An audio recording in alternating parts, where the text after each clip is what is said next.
তোমরা যারা কলকাতা ইউনিভার্সিটি থেকে বিএ এলএলবি করতে চাও তাদের জন্য এই ভিডিওটি।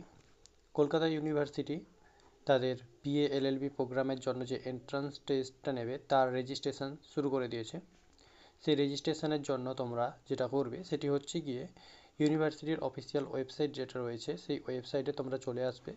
University college of science and technology and agriculture, এই যে ওয়েবসাইটটা তোমরা দেখতে পাচ্ছ এখানে, এই ওয়েবসাইটটাতে তোমরা চলে আসবে।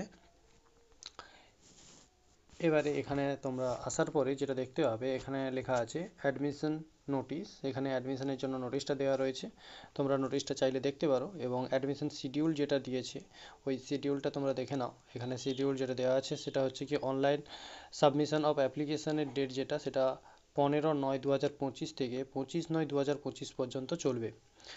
এবারে হল টিকিট যেটা রয়েছে সাবমিশন অ্যাপ্লিকেশন ফিস ও এন্ট্রান্সে ফিস দেওয়ার জন্য 25/9 কিন্তু ফিসটা দিয়ে দিতে হবে। এবারে ডেট অফ এন্ট্রান্স টেস্ট এগুলো কিন্তু এখনও বলেনি হল টিকিট কবে পাবে বা কিছু, ওটা ডিটেলসে পরে জানিয়ে দেবে। সো এখানে এরকম করে শিডিউলটা দিয়েছে। এবারে তোমাদের যদি কোনো সমস্যা থেকে থাকে তাইলে কিন্তু তোমরা এখানে হেল্প ডেস্ক যেটা রয়েছে ওই হেল্প ডেস্কে কিন্তু কল করতে পারো। এবারে এখানে অ্যাডমিশন নেওয়ার জন্য যে এন্ট্রান্স টেস্টে অ্যাপিয়ার হওয়ার জন্য তোমাদের যে রেজিস্ট্রেশনটা করতে হবে তার জন্য এখানে নিচে যে ক্লিক হেয়ার অপশানটা রয়েছে ওইখানে তোমাদেরকে ক্লিক করতে হবে।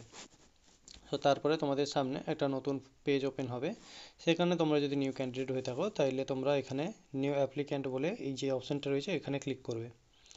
এখানে ক্লিক করার পরে তোমাদের সামনে এরকম একটা ইনস্ট্রাকশনের পেজ ওপেন হবে। এই ইনস্ট্রাকশনটা তোমরা ভালো করে পড়ে নেবে। এখানে কীরকম পাসওয়ার্ড সেট করবে বা কিছু, বা ছবি সাইজ কীরকম হবে তোমাদের, এবং সিগনেচার, এই সমস্ত কিছুর ব্যাপারে এখানে বলা রয়েছে।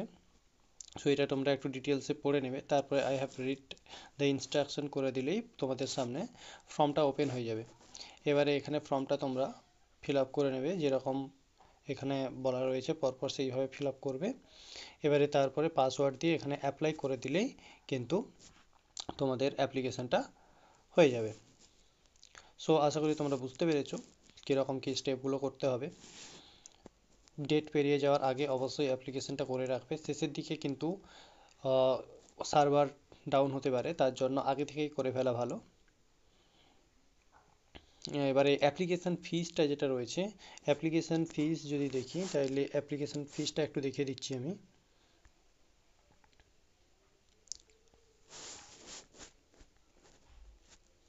দেখো এখানে দিয়ে দিয়েছে অ্যাপ্লিকেশান ফিস হচ্ছে গিয়ে 800 টাকা ফর জেনারেল এবং ইডব্লিউএস যারা রয়েছে তাদের জন্য, এবং 400 টাকা SC ST OBC A OBC B